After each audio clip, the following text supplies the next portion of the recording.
This is Lisa Miller and Associates, Florida Insurance Roundup, your podcast on the people, issues, and regulations shaping Florida's insurance market. Now, here's Lisa Miller. Welcome, friends. Early indications are that assignment of benefits, or AOB reform, passed by the legislature in 2019 is starting to work. Many of our listeners have heard us talk about this topic for many years, and we want to kind of give you a new perspective.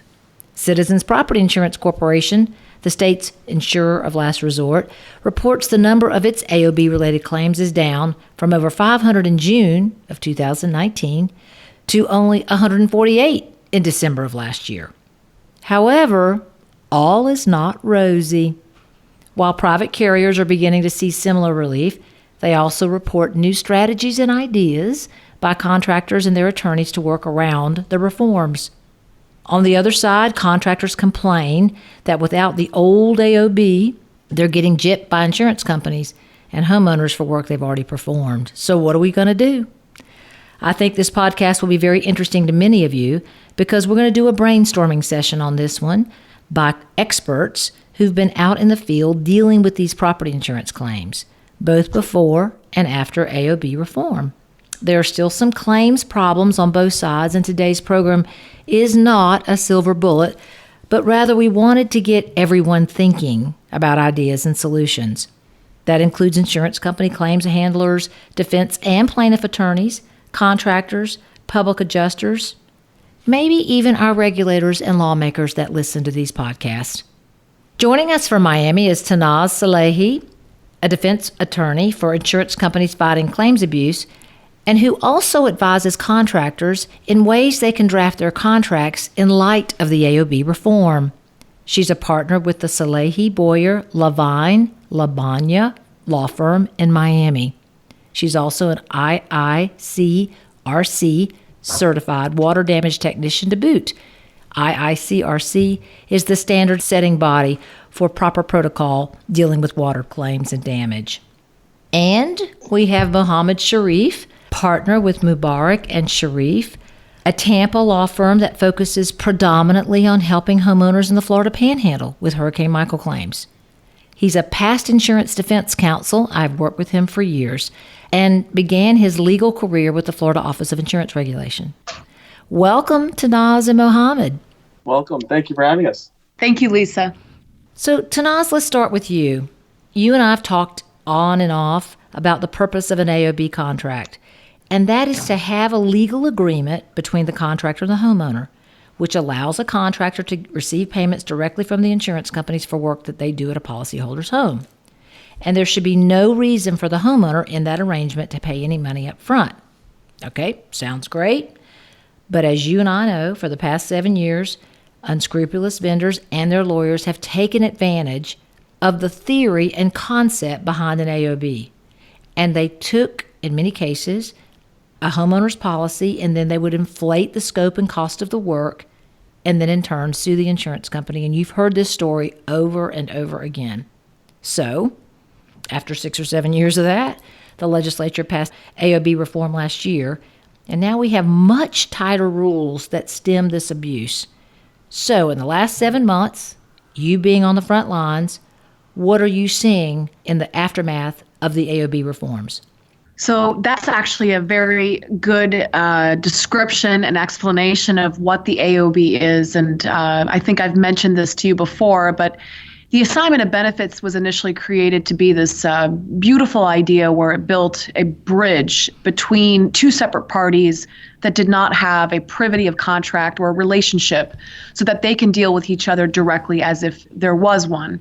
And the way I think about the assignment initially when it first came out is, and transformed over time with different cases, is the vendor essentially becomes the hologram of the insured. They step into the shoes and become a lifelike version of the insured in all respects. They can challenge all sorts of things, the denial, the underpayment. And what started out to be a useful tool, which was a bridge, has changed over time.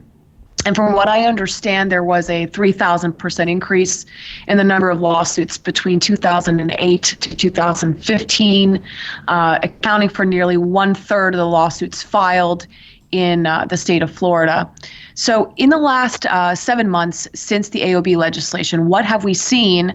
Specifically, it's some of it is strategic, some of it is legal, and of course, some of it is also contract drafting. So what I have seen is a lot of the carriers are filing motions to strike the attorney's fees by these AOB vendors under 627-428, which is the statutory fee that plaintiffs' attorneys are using, or they have used against first-party insurance carriers. So, and they've been prevailing, the insurance companies have been prevailing on this issue, making a very cogent and consistent argument that's been working in different counties, particularly in Polk and Palm Beach. I've seen orders out of those counties granting defendants motion to strike the vendor or the AOB's fees under that particular statute. And I don't know if you want me to get into the gist of that particular argument, because I'd love to get into it. It's a very interesting argument, but essentially stems from the fact that Governor DeSantis decided on May 24th, 2019, the day after the AOB legislation went into effect, that something else needed to be done. The recipe was not finished and an additional ingredient was needed. And specifically, it was the fact that there were certain bad actors that were publicly voicing their strategies to bombard and bum rush the insurance companies with lawsuits before the July 1st deadline. And because of that, Governor DeSantis signed into law House Bill 337 in the afternoon of May 24th. And essentially what that said is that the attorney's fees for these AOB vendors are no longer to be construed under 627-428, but that they're going to be construed under the new statute, which is 7152, and that went into effect that day. So what I hear you saying is that various venues around the state, we have 20 circuits, we're seeing where the judges recognize the governor signing House Bill 337, which had a provision that talked about attorney's fees, and the insurance companies are using the intent, though we never like to interpret the intent of a governor or legislature, but that particular law that went into effect did signal to judges that the governor had an intention to not allow attorney's fees in these specific cases. Is that what seems to be the pervasive opinion of some of these judgments that are coming out? Absolutely. And I think that when Governor DeSantis signed into law House Bill 337, which was actually 9:41 a.m. on May 24th, 2009, it was done in sort of an urgent, rushed manner, not to say it wasn't fully thought out, in response to the threats that were being received vocally by some of the plaintiffs' attorneys as to what they were going to do. The intention appears to be very clear, that it was intended to essentially prevent the attorney's fees from going under 627-428. Got it. And I'm going to stop. I'm going to stop you there, and I'm going to get Mohammad to jump in here, because Mohammad, as you know, Tanaz, and we are embracing all of those that are listening, all stakeholders that are listening to this podcast. Mohammad represents policyholders, a former insurance defense counsel, former regulator, so he's got all perspectives to bring. Mohammad, I'd like to hear your reaction to what the courts are doing, what you're hearing Tanaz saying, that the courts are recognizing what the governor did and his perceived intent. What are your thoughts about what's been going on the past 7 months? Well, I think there's a lot of misinformation just in general in the industry about what the AOB reform did, how it was done, and what the expectations are going forward. What's clear is that it is difficult for a lot of these vendors to adhere to the requirements of the statute. And it's difficult for them to adhere to it and comply with it because they're confused as well. So I know Tanaz gets questions from contractors, and probably plaintiff attorneys reach out to her to try to figure out how to maneuver and maybe even circumvent some of these requirements. But I think in general, there's just a lack of understanding of the issues. And one of two things is happening. Some of the AOB vendors are not going the AOB vendor route anymore under an assignment. They're trying to take other approaches to sort of protect their interests for the services that are rendered on behalf of the homeowner. And I also think there's insurance companies, the front-end desk adjuster may be a little overzealous in trying to apply the statute when it doesn't necessarily apply, or doesn't necessarily understand the nuances of the requirements to hold the vendor accountable. And that's part of the issue that I think we're seeing is of misinformation on both sides. But what's clear is that it's working. I mean, that's very clear, is that the number of lawsuits have gone down, and it's trending in the right direction. I think there are some issues that we can delve in here that deal with some loopholes, and there's some issues that deal with some maybe some unintended consequences. What I'm seeing is a lot of vendors who don't want to use assignments anymore, but are having difficulty getting paid. And the expectation has always been, well, if I can't go against the insurance company directly, what recourse am I left with as a contractor? And that's, I think, part of the question that we wanted to discuss today is what recourse is there to get these disputes settled if you're not going to go the full assignment route. So that's part of the problem that exists now in the marketplace. So let me give you another perspective then, Mohammad. You wrote an article that helped contractors work through this new environment of no AOB and gave them advice. And I've even heard contractors say, I won't work for insurance companies, and I'm not going to the panhandle where they're desperately needed because I'm not going to work in this crazy environment. No AOB, I'm not going to get guaranteed I'm going to get paid. And it begs the question of trust. Contractors that I talk to, some say they work for insurance companies, they get paid, no problems. Others say, I never know if I'm going to get paid. And I'm curious, Mohammad, when you wrote your article, can you give us a summary of what you said to contractors about how they can get paid? Because we need contractors to do this work. Yeah, and I've done a little bit of what Tanaz has done as well, which is advise contractors how to make their contract compliant if they want to adhere to the new AOB standard. But I think the short answer is what we're seeing is that the vendors want to do the work, but they want to build in something in their contract that allows them to, some guarantee of payment. And what's happening is if the work was actually, done for that amount that the supplement is for, and you can't go the assignment route, how do you resolve that dispute? Well, the contract from the vendor and the homeowner, not the insurance policy, but the actual contract for the work that's being performed, can have in it whatever the parties agree to, put into the contract, which is perhaps a penalty for late payment, or perhaps it's a guarantee that you're going to pay if the insurance company doesn't pay. There's all kinds of provisions that you could put in there. What essentially is happening, what I'm seeing in the Panhandle is there's a lot of vendors who don't want to go up there, like you said. Panama City in particular, interesting for anybody who's kind of worked in the industry. The assignment issue was all over the state, but it was probably least pervasive in the Panhandle. So you didn't really have a huge existence of AOB contractors in that area who were ready to go once Michael hit. But you did have a lot of contractors who weren't as sophisticated when it came to knowing how to maneuver through the insurance claim process. And essentially what happened is a lot of the vendors started using assignment of benefits as a direction to pay, not as a full-on assignment. And so you see a lot of assignment of benefits now that are maybe labeled an assignment, but it's really just a direction to pay. And the more sophisticated vendors are now just removing the assignment language altogether from their contract, and they're just leaving in there the provision that it's a direction to pay. But I think what carriers are saying is it's not just a direction to pay, they're seeing a direction to pay, and then sometimes they're seeing a power of attorney. And if they get both of them together, the issue is, at least from my perspective, how is that not an assignment? That sounds like an assignment. I mean, constructively, you've got the ability to sue under the power of attorney, and you've got the ability to have your name included as a payee under the direction to pay. That pretty much does what the assignment of benefit did prior to legislative reform. So that's an issue. I got it. And what do carriers do in that situation? How do they identify it, and do they hold the vendor accountable for having constructively presented an assignment even though it's not labeled as one? Tanaz, I want you to talk about that direction to pay. Give us your thoughts about that. Yeah, so just to be clear, I don't work with water mitigation companies or mold mitigation companies or anything of that sort.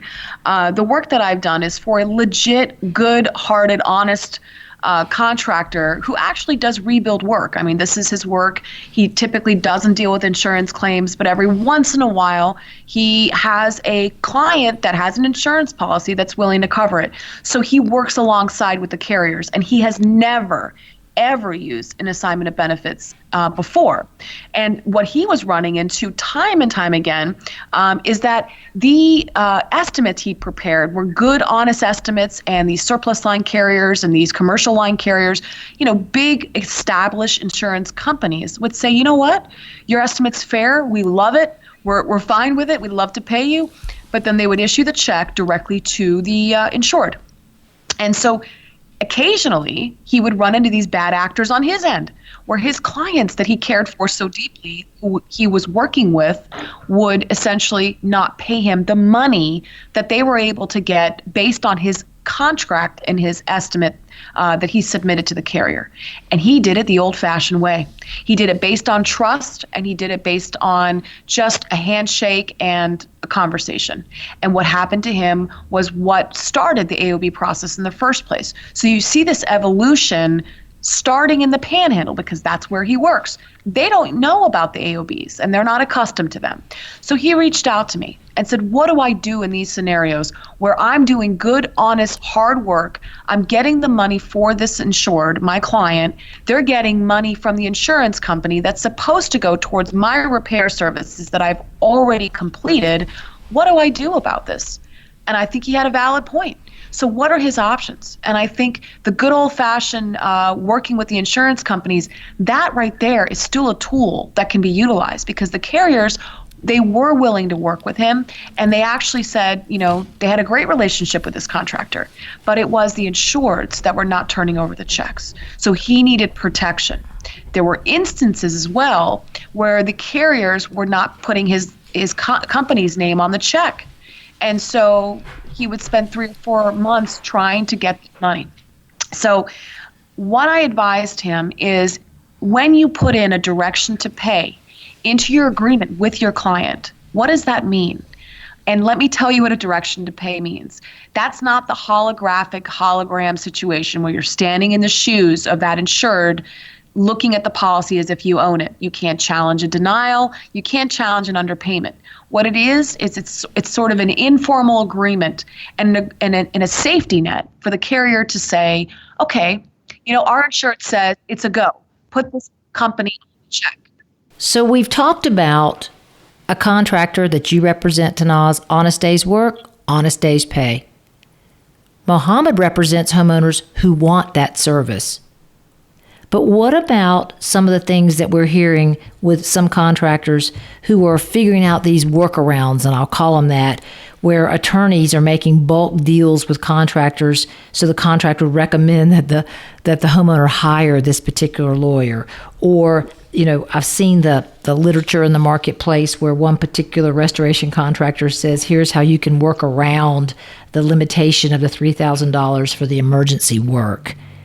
So, Mohammad, I want to ask you this. As a former regulator, a lawyer in the Office of Insurance Regulation, do you believe that the Department of Financial Services, Office of Insurance Regulation, Department of Business and Professional Regulation, the Florida Bar, all these agencies regulate various stakeholders in an insurance claim transaction?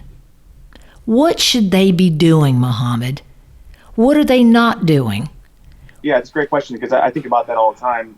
Having worked at the OIR a very long time ago, the perspective of what the OIR can do in the marketplace, what the DFS can do in the marketplace, all the entities that you mentioned, they all have a role to play in that symbiotic relationship and how the marketplace plays out. And that's part of what they're supposed to do. And there's no denying that the AOB issue and the boom of litigation, even when there were no hurricanes. I mean, typically we see a lot of litigation in Florida when there's a lot of hurricanes. But in that area where we didn't have a lot of hurricanes, there's no denying that the increase was directly related to the assignment of benefits issue. I would have liked to see the regulators be more involved or perhaps more zealously advocate on the issues, or give some guidance, or perhaps even reach out to some of the entities that were involved in this to let them know that they're taking note and paying attention. And what does that mean as far as what they could have done and what impact they could have had? Maybe it could have been a declaratory statement. Maybe it could have been getting more involved to push the legislation earlier. It seems like everybody was hurting for way too long before the legislator took action. And that always seems to be the case, because by the time it gets to the legislator, it's been several years of proliferation of the issue like it was with the sinkhole issue prior.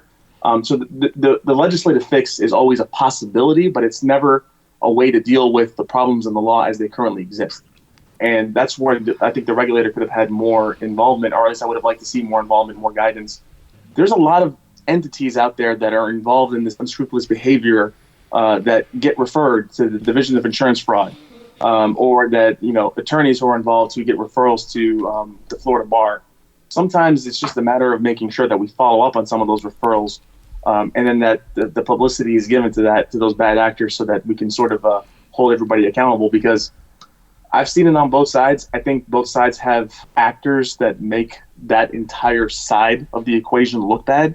And I think that's part of the frustration is, as much as I want to say that the AOB issue is remedied, I fully recognize that there's going to be another issue, because the bad actors are going to find a way to exploit, the next wrinkle. And I guess the question is what's the next wrinkle? Does it exist in the AOB context?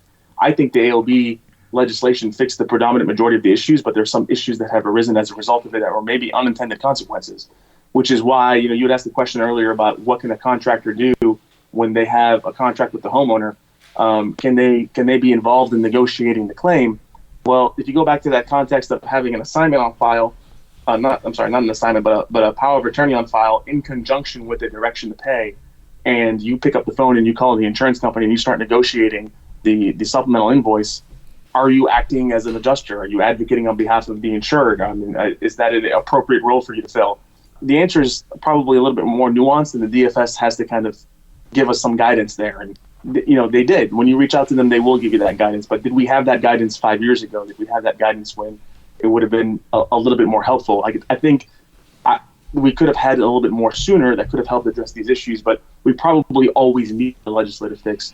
I think perhaps the regulator sometimes looks to the legislator sometimes looks to the judiciary looks to the regulator, and they all kind of wait for someone to do something. And we know the Supreme Court was going to hear the Ark Royal case that had to do with an assignment of benefit, and then they didn't once the legislative reform went through. But that was some 7 to 9 years later. So we had to deal with the issue for a long time until then. Well done. What a way to bring this in for a landing. Tanaz, anything to close out? Because I'd like to leave some parting thoughts with our listeners. Go right ahead. Yeah, so I think in terms of what the AOB legislation did for the community, for first-party property, and I think for homeowners, essentially, is that culturally speaking, it's trying to bring things back to the way that it was before, where contractors and vendors would speak to the carriers directly, and the homeowners would be responsible for their mitigation costs to the extent that they could.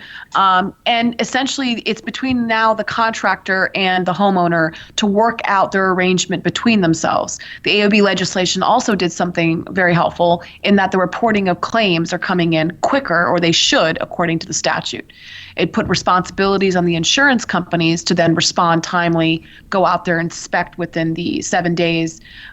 So then it put sort of burdens on both sides and obligations on both sides, so that there could be some sort of mutual agreement that because of these additional obstacles that each side faces, it's a little bit more difficult to file a lawsuit, and it's a little bit more difficult to become litigious.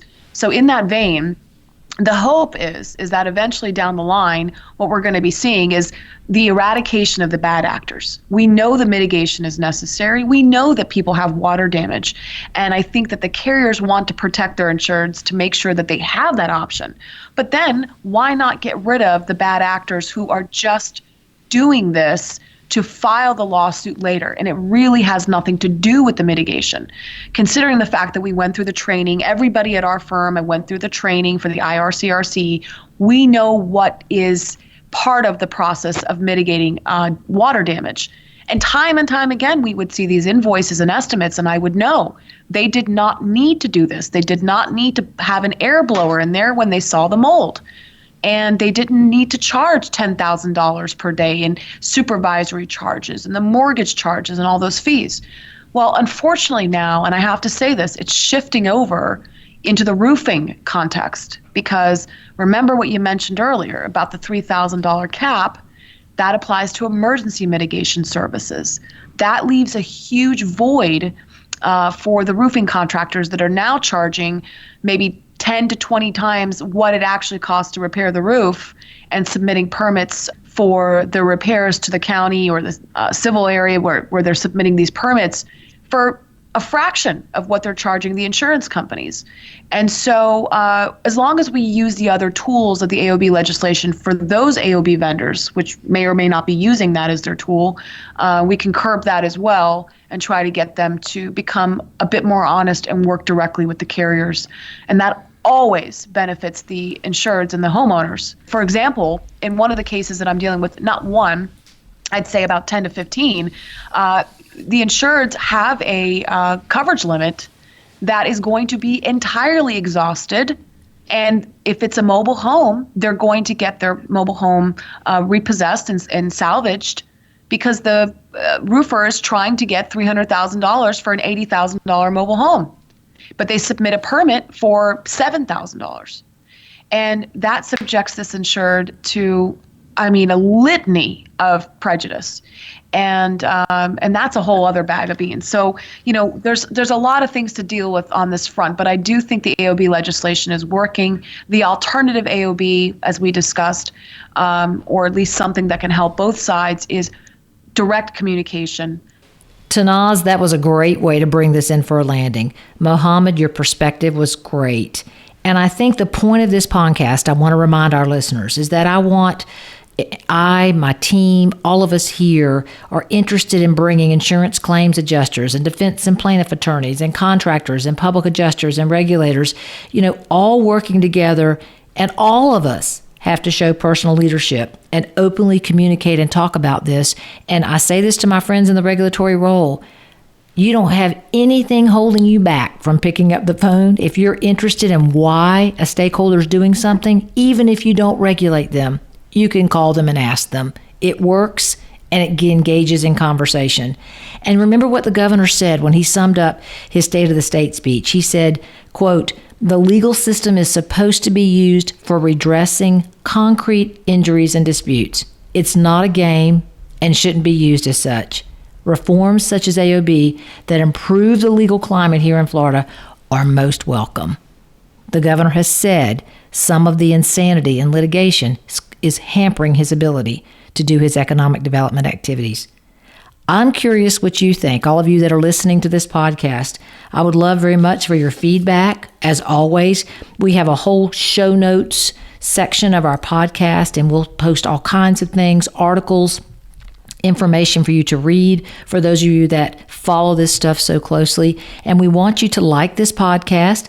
I want you to call me. You can call me very simply by dialing 850-388-8002. That's 850-388-8002, and leave me a message or send me an email, Lisa Miller, all one word, at lisamillerassociates.com.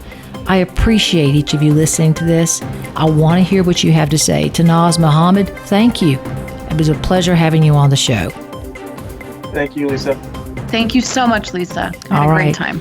And to all of you listening, remember, here at Lisa Miller & Associates, we're all about client success and a passion for policy. Until next time, be safe. This has been Lisa Miller & Associates Florida Insurance Roundup, your podcast on the people, issues, and regulations shaping Florida's insurance market. For more information on today's program, please visit us on the web at www.lisamillerassociates.com.